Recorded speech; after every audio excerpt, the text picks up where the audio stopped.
ఈరోజు వెంకటేశ్వర స్వామి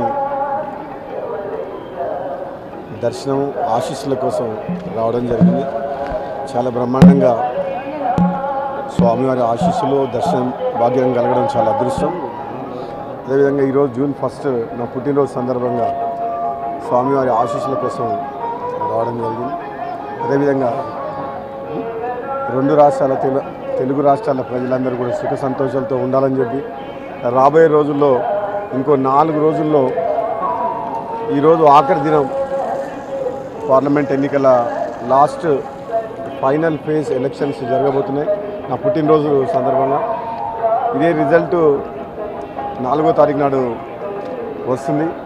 దేశ ప్రజల యొక్క భవిష్యత్తుని నిర్ణయించే ఎన్నిక దేశ ప్రజలందరూ, ముఖ్యంగా ఆంధ్రప్రదేశ్ రాష్ట్ర ప్రజలు రెండవసారి ఇక్కడ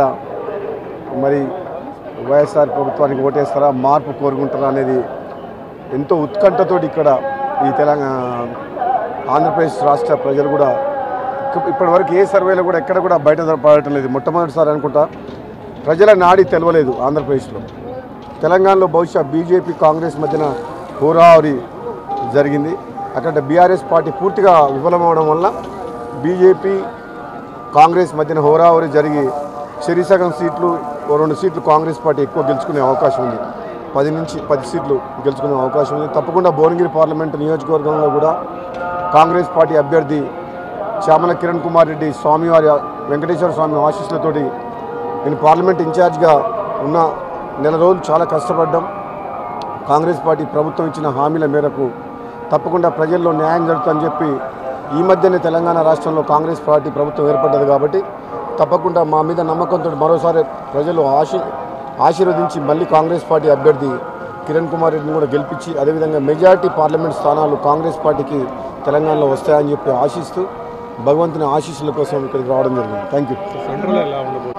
సెంటర్లో కూడా ఈసారి స్టార్టింగ్లో పార్లమెంట్ ఎన్నికలు మొదలైనప్పుడు బీజేపీకి ఎదురు లేదు, మళ్ళీ మోడీనే ప్రధానమంత్రి అవుతారని చెప్పి దేశవ్యాప్తంగా చర్చ జరిగింది. కానీ రాను రాను అది నార్త్ ఇండియా మరియు western part of the country, Maharashtra కావచ్చు, ఇతర రాష్ట్రాల్లో యూపీతో సహా కాంగ్రెస్ పార్టీ మరియు ఇండియా కూటమి బలంగా పుంజుకుంది. కాబట్టి ఈసారి అంత ఈజీగా బీజేపీ పార్టీకి ఉండదు. రాబోయే రోజుల్లో 4వ తారీఖు నాడు ప్రజలు ఇచ్చిన తీర్పు తప్పకుండా భవిష్యత్తు నిర్ణయించే ఎన్నిక కాబట్టి తప్పకుండా మంచి నిర్ణయమే ప్రజలు మంచి తీర్పు ఇస్తారని చెప్పి నేను అనుకుంటాను. Thank you.